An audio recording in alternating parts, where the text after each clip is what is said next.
Bienvenidos a todos. Hoy vamos a trabajar un poquito con algunos conceptos introductorios de lo que es la psicopatología. Ya les he subido a la plataforma el material tanto de la clase 1 como de la clase 2.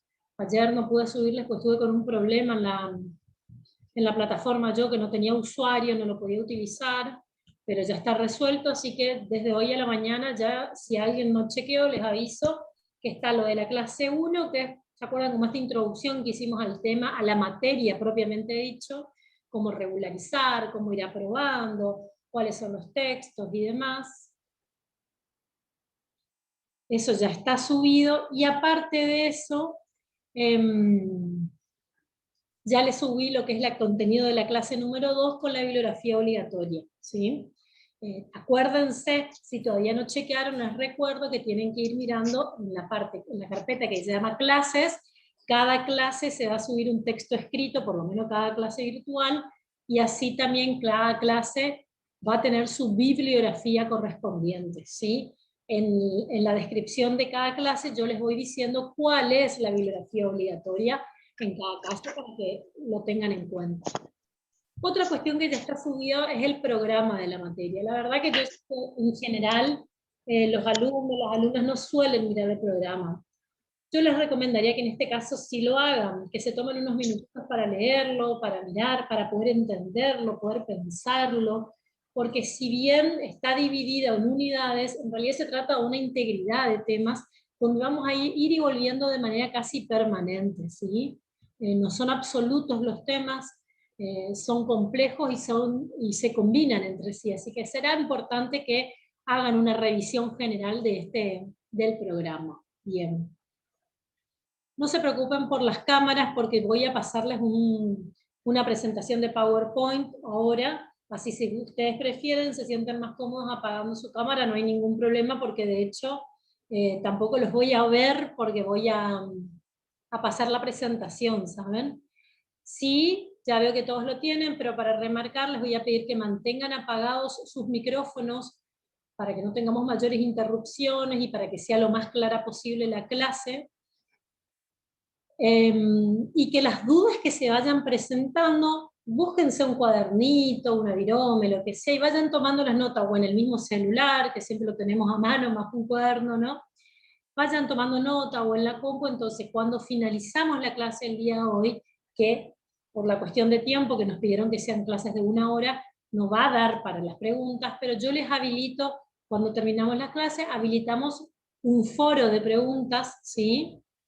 Y ya pueden hacer las preguntas ahí mismo. Por ahí la recomendación para que no sea tan desordenado, yo les mandé hoy, si pueden contéstenme ahí por el chat, ¿les llegó el foro que les avisaba de la clase del día de hoy a sus correos electrónicos? Sí, profe, llegó.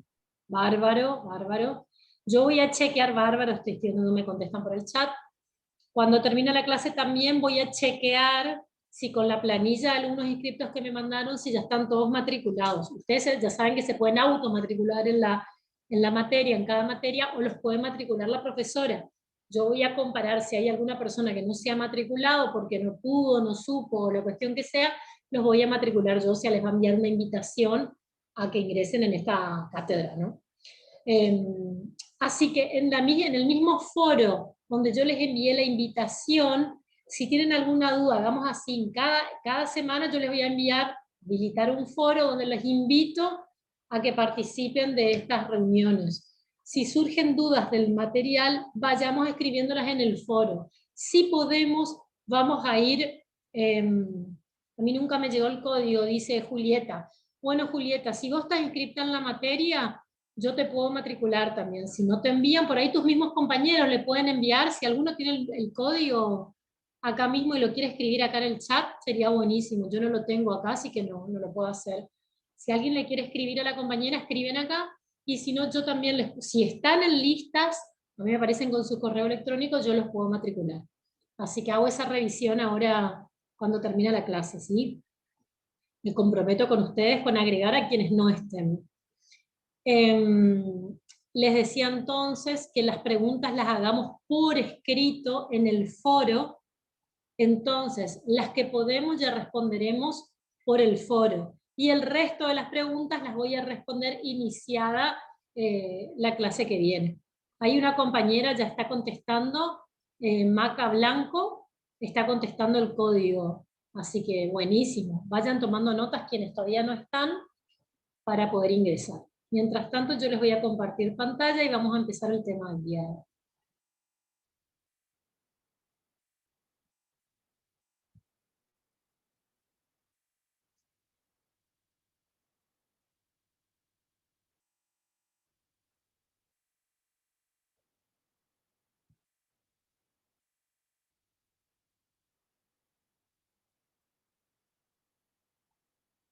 Háganme saber, por favor, si ven la imagen que estoy compartiendo. Sí, profe, se ve. Buenísimo, bueno, muchas gracias. Bueno, como ya saben, ya me conocieron la clase pasada y ya me conocían de antes un poquito también. Soy la profesora Celeste Vinda y vamos a trabajar un poquito sobre esta clase introductoria sobre la psicopatología en general en sí misma. Vamos a arrancar primero de por qué estamos hablando de psicopatología y por qué yo les insisto con que esta es una materia troncal, que es específica, que es fundamental que la conozcan para poder trabajar dentro de la psicología, porque los trastornos mentales repercuten en todas las áreas de la vida de los sujetos, ¿sí?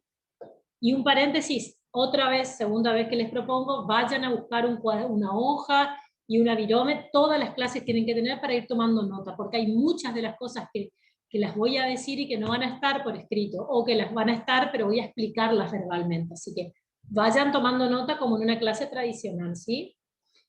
Les decía entonces que la salud mental es una condición necesaria para que un sujeto, de manera resumida, pueda insertarse de manera funcional en las distintas áreas de su vida, ¿sí? Hay quienes dirían que es una necesidad para ser feliz, y hay quienes dirían que no, que una persona que no posee salud mental sí podría igualmente cumplir con los criterios de felicidad. Es una discusión que la podemos tener y es más profunda.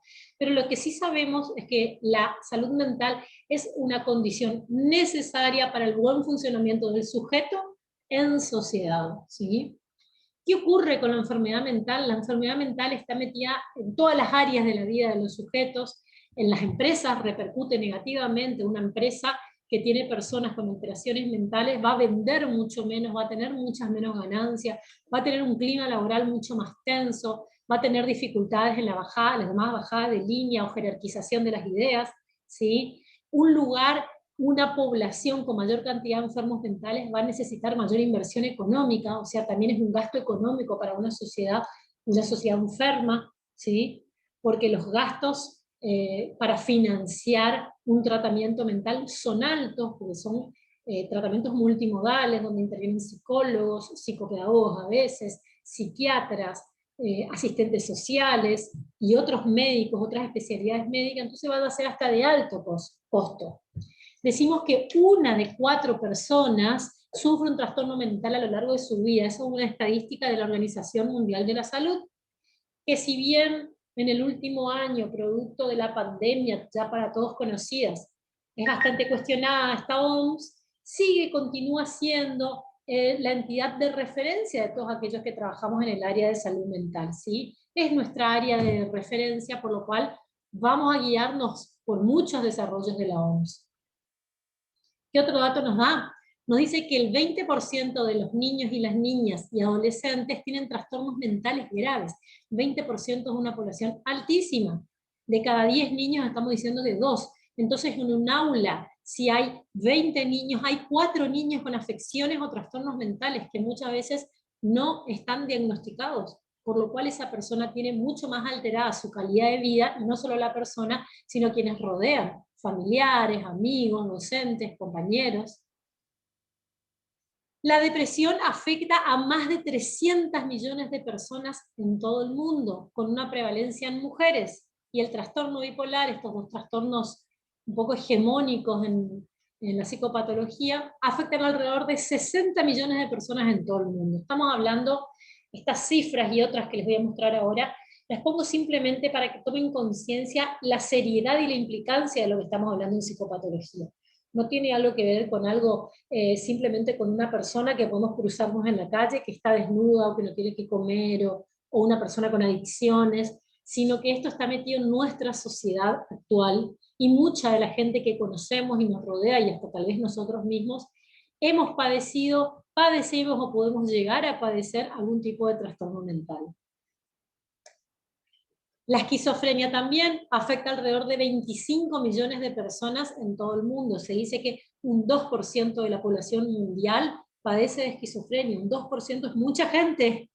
Estamos diciendo alrededor de 25 millones de personas en todo el mundo, ¿sí?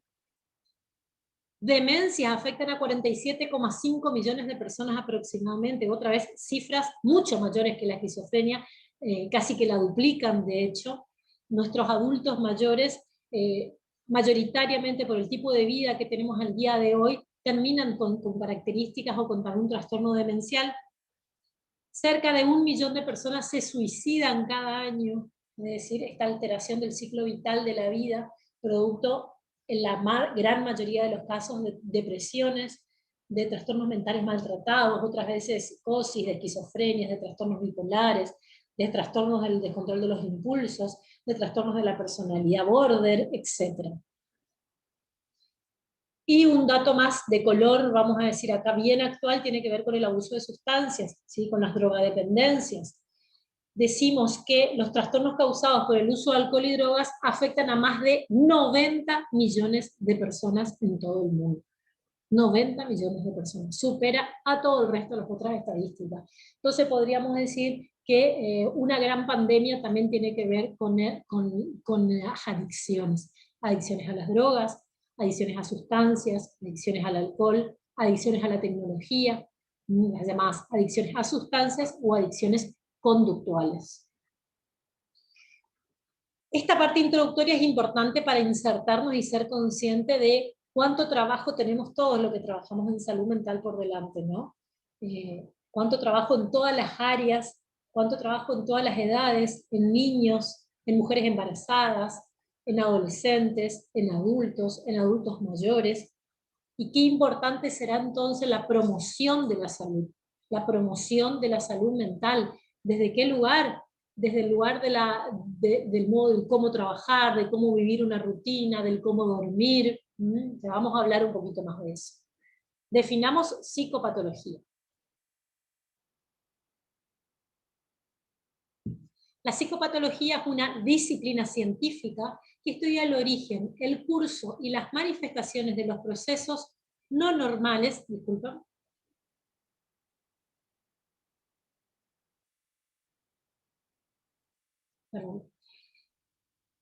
de la mente y la conducta humana, que dificultan el desarrollo de un sujeto de su quehacer cotidiano y que por lo tanto pueden influir en su falta de salud. En esta definición, un poco que estamos integrando casi todos los conceptos que vamos a desarrollar a lo largo de todo el año, ¿sí?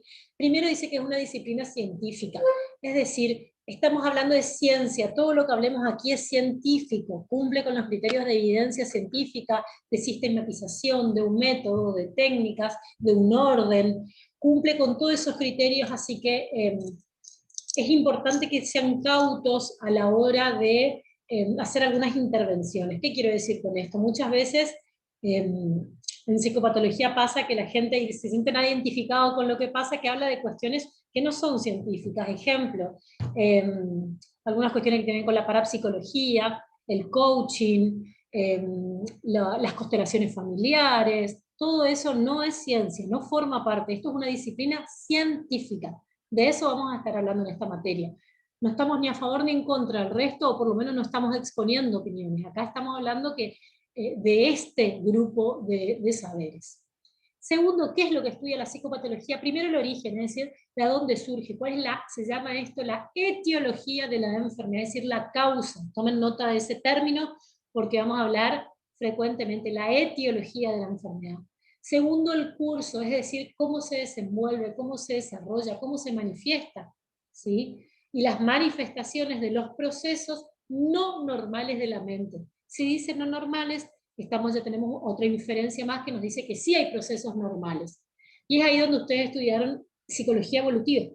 Cuando estudiaron psicología evolutiva, vieron que hay características normales o esperables en la infancia, en la adolescencia, en la adultez y en la senectud, en el adulto mayor, ¿sí?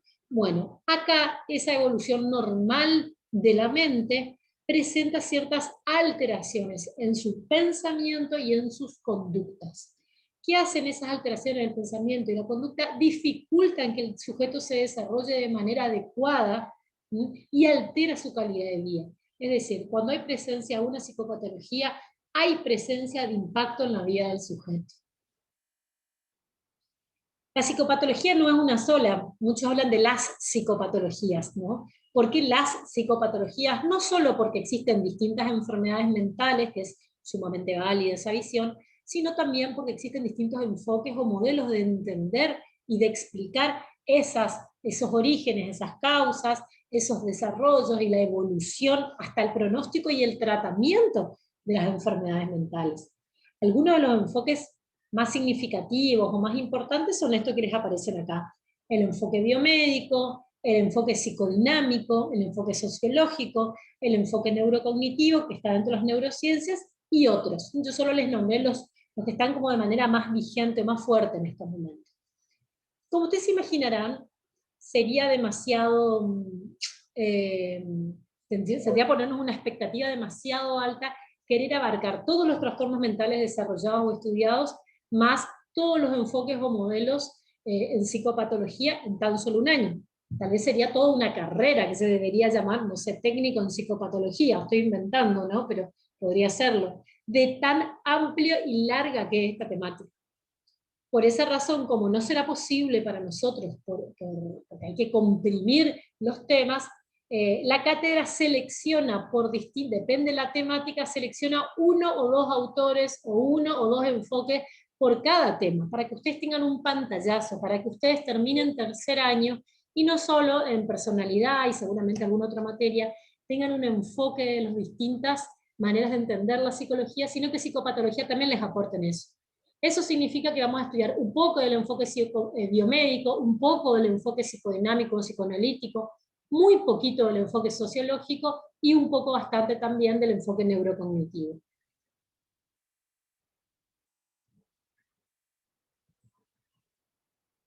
Ahora vamos a hablar entonces un poquito, a partir, dicho todo esto, de aquí llamamos salud mental y aquí llamamos enfermedad mental. Pocas cosas tan poco objetivas como la salud mental y la enfermedad mental.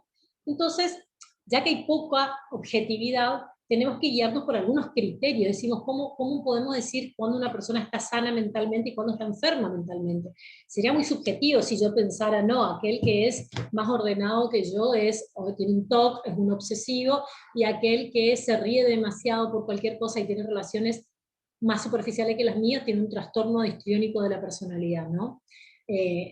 Entonces, estos enfoques, estos criterios nos van a ayudar a buscar ese punto de unión donde distintos profesionales, más allá del modelo que sigan, más allá del lugar en donde estén, vamos a ir coincidiendo con que ciertas características tienen rasgos, por ejemplo, de enfermedad mental. Vamos a nombrar primero estos dos criterios centrales. Está el criterio estadístico. ¿Qué hace el criterio estadístico? Establece como normal al hombre promedio, aquel que por todas sus características se aproxima a la llamada media aritmética de las características del grupo al cual pertenece. Ustedes ya vieron en psicometría y en estadística descriptiva lo que es la media aritmética. Por si no se acordaban, yo les puse una imagen ahí abajo de lo que se llama la curva de Gauss, ¿sí? La curva de Gauss, ¿qué nos implica? Que en esa parte del medio, la que está en azul oscura, que nos pone un 34,1% más otro 34,1%, se concentra la mayor cantidad de gente que presenta determinada conducta o determinada emoción o determinado síntoma, ¿sí? De ahí en más, en menor y en mayor, empieza a bajar la probabilidad de que eso ocurra a las personas. Entonces, el criterio estadístico nos va a decir que lo que hace la mayoría de la gente, estadísticamente, es lo más normal. Si nosotros no hacemos solamente un criterio estadístico para hablar de salud mental, diríamos que estadísticamente lo que hace la mayoría, eso es lo normal o lo sano. Si un individuo tiene una conducta semejante a las conductas mayoritarias de su comunidad, sería normal o tendría salud mental. Y aquellos que se alejan del promedio, como los extremos de la curva de Gauss, son considerados anormales o personas enfermas en este caso. ¿Qué nos va a decir el criterio normativo? Son dos grandes criterios y lo vamos a hablar en un tercero que es transversal a estos dos.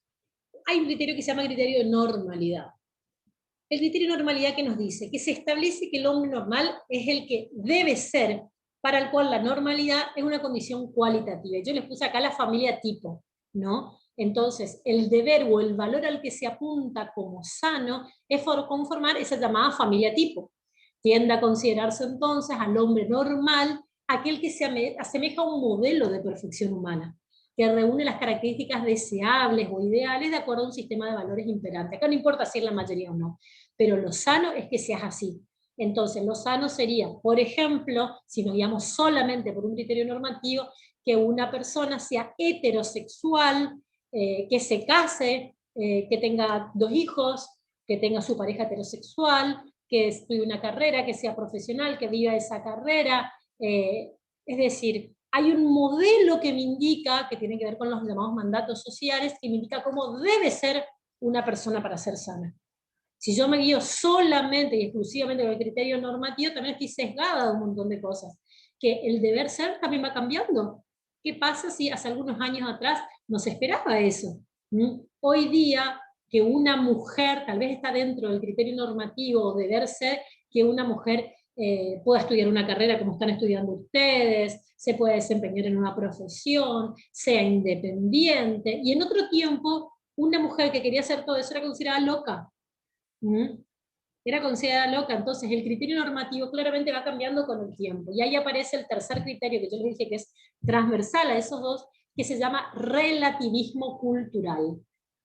Relativismo cultural. ¿Qué significa relativismo cultural? Esto que les acabo de decir, que todas las conductas son adaptadas al lugar y al momento en que aparecen. Vamos a dar un ejemplo. ¿Qué pasaría si nosotros estamos en clase en el instituto y entra una persona de la misma edad de ustedes, imaginemos, pero entra con un taparrabos y con un montón de plumas en la cabeza? ¿Qué les parece que podrían pensar ustedes? ¿Qué pensaría la mayoría? ¿Alguien si se anima a comentar? Estamos en clase y entra una persona de la misma edad de ustedes con un taparrabo y plumas en la cabeza. Y lo ven. ¿Qué creen que se les vendría a la mente? Que no es normal, o sea, desubicado, se diría, pero sí. Que se fumó, dice uno, que no es normal. Que se fumó, sí. Sí, que está loca, podríamos decir. ¿Les parece raro? Bien. O sea, ¿por qué? Porque esa conducta claramente, dentro de lo que nosotros llamamos ese criterio normativo, no cumple con las condiciones porque no es ni deseable ni está dentro del modelo que intentamos seguir acá. Entonces se corre y a la vez tampoco cumple con el criterio estadístico, porque la mayoría de la gente estadísticamente no anda con plumas en la cabeza y taparrabos en nuestra sociedad. Entonces automáticamente, probablemente la mayoría de lo que estamos diciendo ahí, decimos, pues, ¿qué se fumó? Habla, si queremos llevarlo al extremo, habla de drogadicción, termina siendo un trastorno mental. Si esta persona está loca, esta persona está bien, no está cuerda, no está en sus cabales, ¿qué está haciendo? ¿O qué pensó que era una fiesta de disfraces? Acá, lo más flexible que podemos llegar a pensar, ¿no?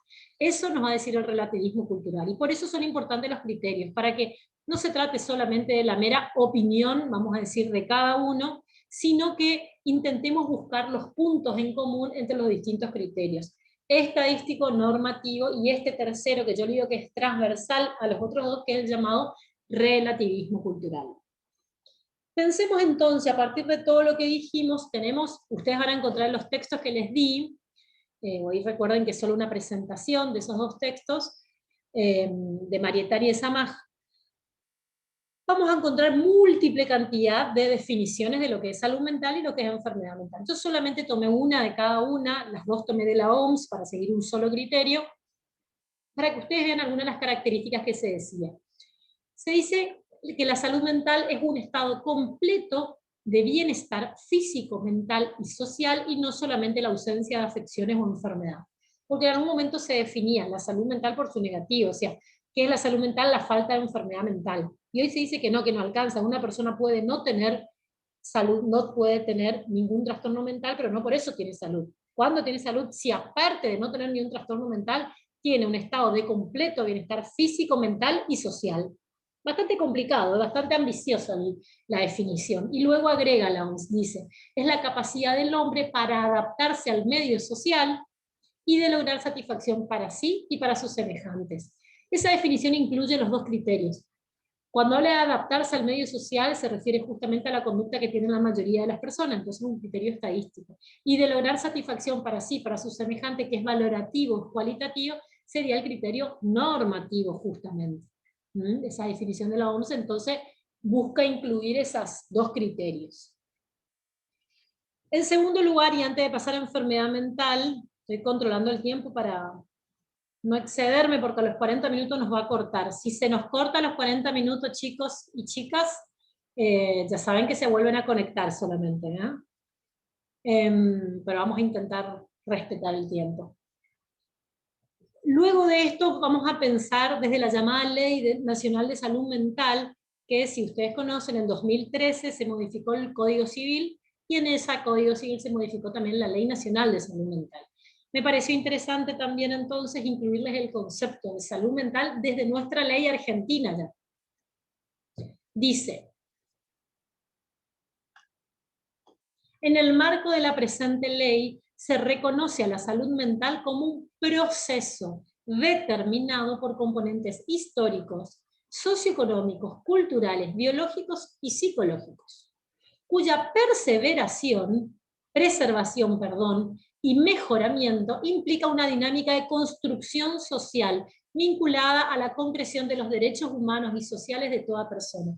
Fíjense qué revolucionario, porque incluso los derechos humanos dentro de la definición de salud mental. Habla de que es un proceso, habla de una cuestión de construcción, es decir, habla de un movimiento, no de un estado fijo. No es que una persona tiene o no tiene salud mental, sino que se trata de alguna manera de ir conservando esa salud mental que tenemos, ¿sí? O de que una persona puede no tener salud mental y la puede ir construyendo a esa salud mental. Se debe partir de la presunción de capacidad de todas las personas. Espérenme, ¿se pausó la imagen? ¿O ustedes ven, chicos? Ahí está. Se ve bien, profesora. ¿Ven bien? Bárbaro, sí. O sea, a mí nomás se me había disminuido, disculpen. Les he minimizado, no disminuido. Les decía entonces, ¿qué dice la ley? La ley dice, hay una persona que llega. La ley dice entonces que en la ley argentina se parte de una presunción de capacidad de todas las personas. ¿Qué quiere decir? Que para hablar de incapacidad o de enfermedad mental o falta de salud mental en las causas que ustedes escuchan en la televisión y demás, primero hay que probarla. Siempre se parte de la presunción de que todas las personas tenemos salud mental. Eso dice la ley. En ningún caso puede hacerse diagnóstico en el campo de la salud mental sobre la base exclusiva de, y esta parte me interesa porque de alguna manera está haciendo alusión a lo que llamamos relativismo cultural. Dice, no se puede decir que una persona sea enferma mental porque tenga un estatus político, socioeconómico, o pertenezca a algún grupo social, racial o religioso particular, porque sería discriminación, ¿no? No tendría que ver con enfermedad mental.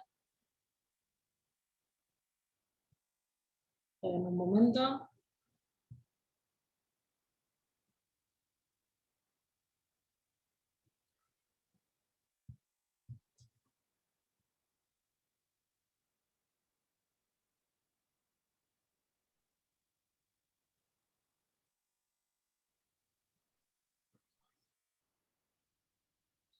Tampoco se podría hablar de una persona que tenga una enfermedad mental por demandas familiares, laborales, falta de conformidad o adecuación con valores morales, sociales, culturales, políticos, o por la elección o identidad sexual. Ese punto C es particularmente importante porque durante mucho tiempo en la psicopatología se consideró una llamada perversión sexual, por ejemplo, las personas con una identidad sexual homosexual. ¿Sí?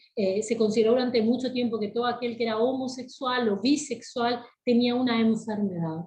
Y eso es uno de los grandes cambios en los últimos años, que la ley lo cita, pero no es que lo impone la ley, se imaginarán, ya en la psicopatología se saca la homosexualidad y la bisexualidad de las perversiones sexuales. Son uno de los cambios importantes acá, y la ley lo toma. la mera existencia de antecedentes de tratamiento u hospitalización. Es decir, tampoco podemos decir que una persona tiene un trastorno mental solo por el hecho de que en algún momento ha estado internada o ha estado enferma, porque recuerden lo que nos decía al principio, que parte de la idea de una construcción de la salud mental, una cuestión de estar en movimiento, no una idea fija. ¿Mm? ¿Estamos hasta ahí? ¿Vamos bien? ¿Avanzamos? ¿O algún comentario, alguna cosita que quieran hacer hasta acá?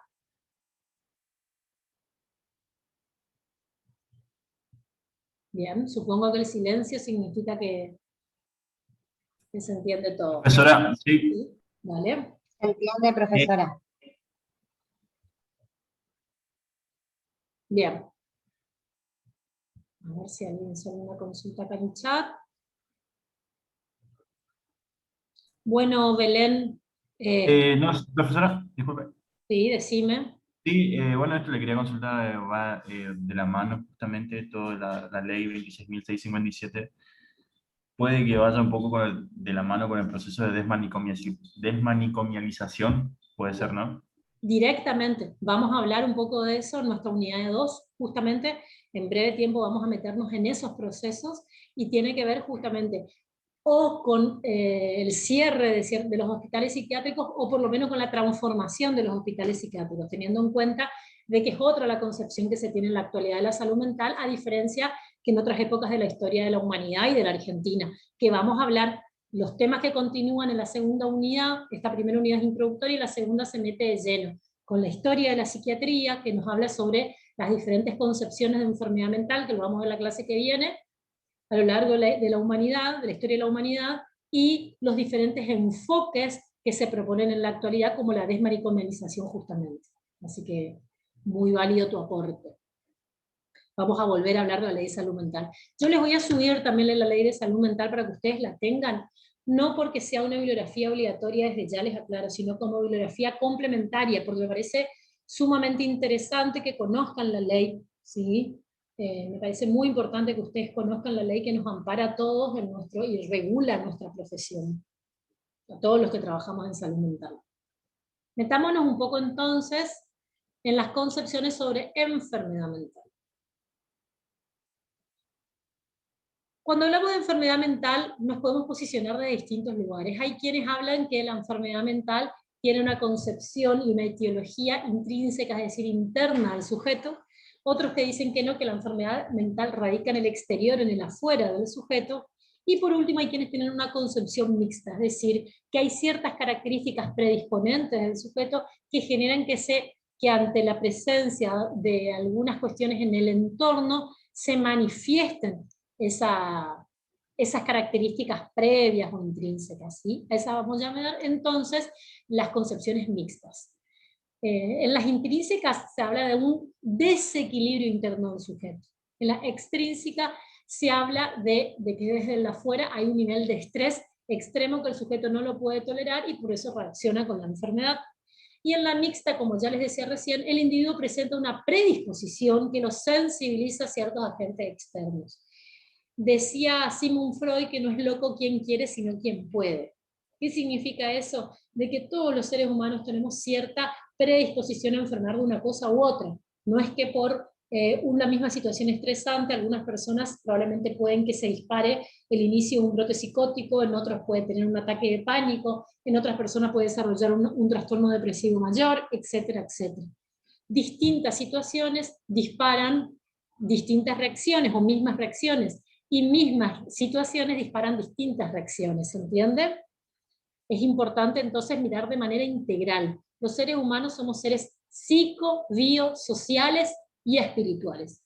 ¿Qué significa psico, bio, sociales y espirituales? Que estas 4 áreas generales de la vida del sujeto tienen que tener cierto equilibrio entre sí para poder hablar de salud mental, de normalidad, de un sujeto funcional que se inserta en la sociedad. Cuando alguna de estas 4 se ve alterada, habitualmente puede desestabilizar a la Junta. Digo habitualmente porque no en todos los casos. Hay personas que tienen enfermedades físicas, pero que conservan su salud mental de manera impecable, ¿sí? Entonces, no en todos los casos, no va a ser unánime, porque esto es una ciencia, es una disciplina científica, pero no está dentro de las llamadas ciencias exactas, ¿sí? Nosotros tenemos patrones, por los cuales vamos a estudiar, tenemos indicadores, y nos vamos a hacer uso también de la estadística para saber qué ocurre mayoritariamente, qué síntomas aparecen en general en la mayor parte de la población. Pero eso no significa que le ocurra a todos, o a todos por igual, o a todos de la misma intensidad.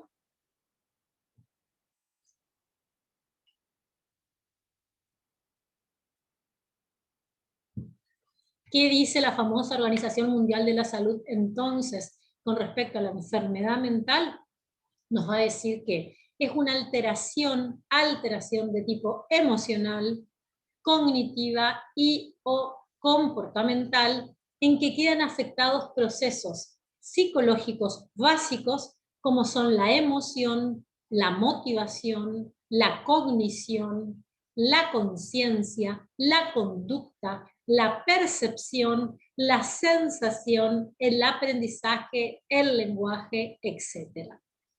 Lo cual dificulta a la persona su adaptación al entorno cultural y social en que vive y crea alguna forma de malestar subjetivo. Entonces, esto que les decía, de alguna manera todas las áreas de la vida del sujeto, todas esas funciones psicológicas básicas, a nivel emocional, a nivel conductual, se va a ver afectado en el sujeto, y esa alteración en las diferentes manifestaciones de la vida del sujeto van a generar una alteración en la calidad de vida en las distintas áreas de la persona, ¿sí? Está por cortarse la clase, así que detenemos acá, dejo de grabar, y les voy a pedir que se vuelvan a conectar unos minutitos más, y terminamos la clase, ¿sí? Profesora.